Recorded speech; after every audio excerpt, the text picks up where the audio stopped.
Assalamualaikum warahmatullahi wabarakatuh. Salam damai sejahtera untuk kita semua. Om Swastiastu, Namo Buddhaya, salam kebajikan. Selamat datang pada materi praktik mind mapping Learn How to Learn.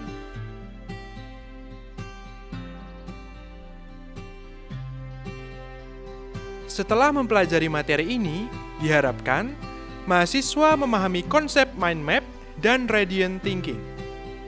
Mahasiswa memahami aturan dan tahapan dalam membuat mind map. Mahasiswa mampu membuat mind mapping dalam menyiapkan rencana karir yang ingin dipilih di masa mendatang dan strategi yang diambil dalam mencapainya.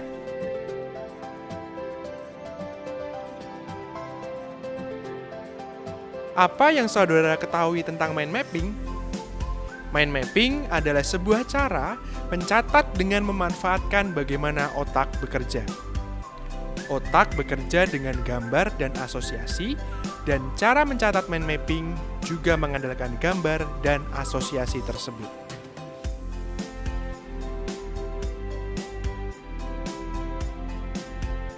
Saat ini, mengapa saudara perlu menerapkan mind mapping? Karena mind mapping memiliki keuntungan. Di antaranya, pertama, memudahkan melihat kembali sekaligus mengulang ide dan gagasan. Kedua, memiliki banyak pilihan untuk mencapai tujuan atau sebuah keputusan. Ketiga, mempermudah proses brainstorming karena ide dan gagasan telah dituangkan dalam peta gambar.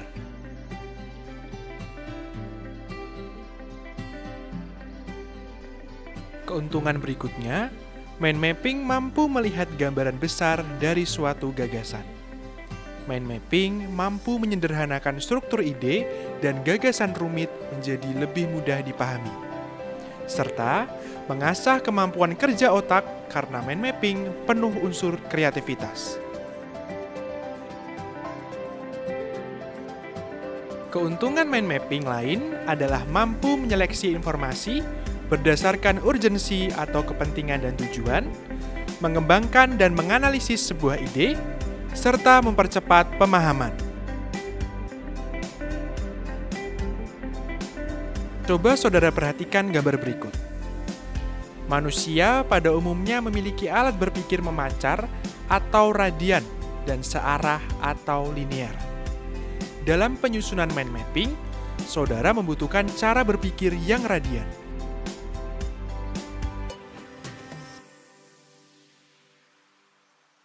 Sebelumnya, saudara pernah belajar paragraf deduktif dan induktif. Orang yang berpikir linier lebih sering membaca teks berbaris satu persatu. Cara tersebut membutuhkan waktu yang lama. Sementara, orang yang berpikir radian berbeda, karena mereka menggunakan cara pikir yang memancar, sehingga menggunakan pengetahuan yang dimilikinya untuk merespon keadaan. Mereka membaca dengan mencari kata kunci dan ide pokok setiap paragraf, sehingga pembacaan mereka akan lebih cepat.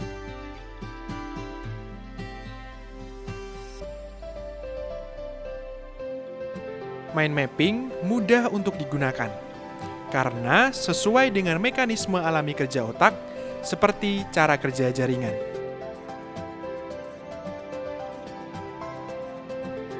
Menurut John Medina, menstimulasi otak dilakukan dengan memaksimalkan otak kanan dan otak kiri.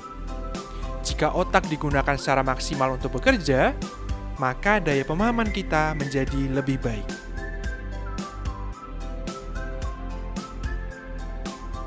Mari kita memahami manfaat mind mapping.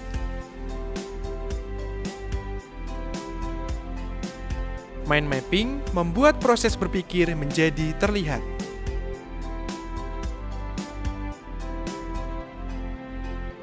Mind mapping mampu melihat gambaran yang besar dalam sekali pandang, serta informasi detail dari satu topik.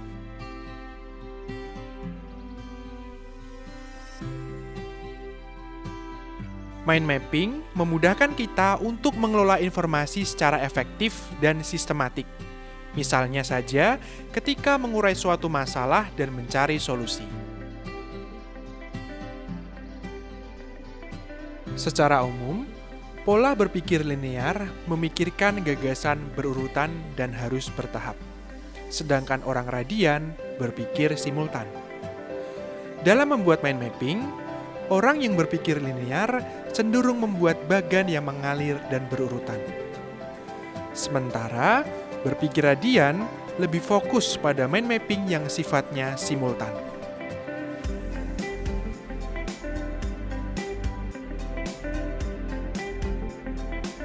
Mind mapping bisa memberikan informasi secara lebih efisien, seperti sebuah letupan dan menunjukkan korelasi antar komponen.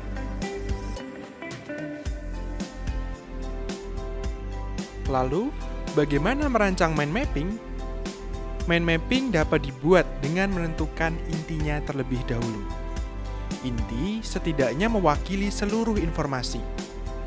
Setelah itu, buatlah kategorinya yang digambar dalam bentuk cabang.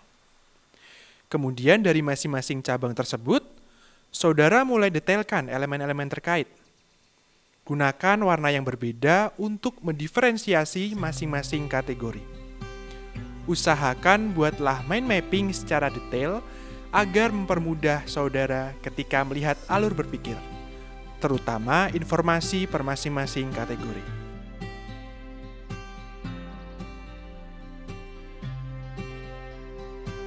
Mari kita memulai berlatih menyusun mind mapping.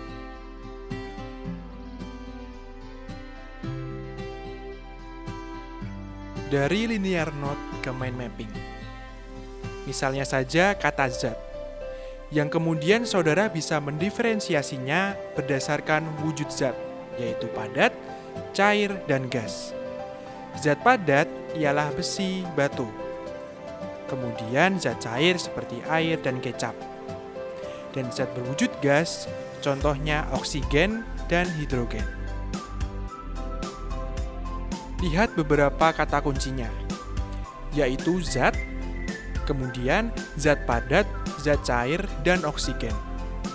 Gunakan warna yang berbeda untuk memudah ingatan kita.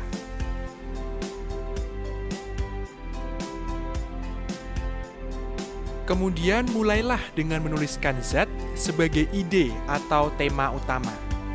Pada cabang berwarna kuning, memperlihatkan zat gas. Kemudian cabang merah ialah zat padat. Dan cabang berwarna oranye menunjukkan detail mengenai zat cair. Jika kedua konsep tersebut digabung, maka lihatlah penjelasan dan gambar berikut mengenai zat.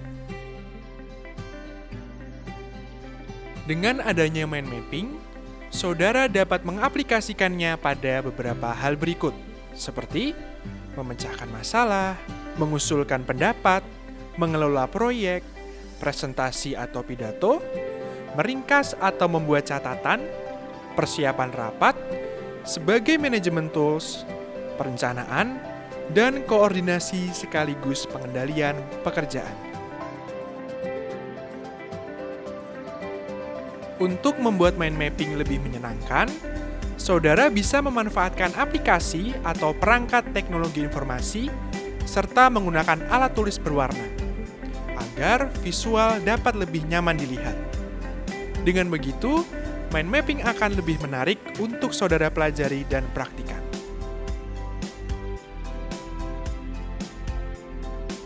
Berikut contoh mind mapping yang dibuat dengan kreatif.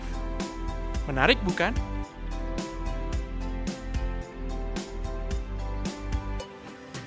Demikian materi mengenai mind mapping, Learn How to Learn. Semoga bermanfaat dan terima kasih.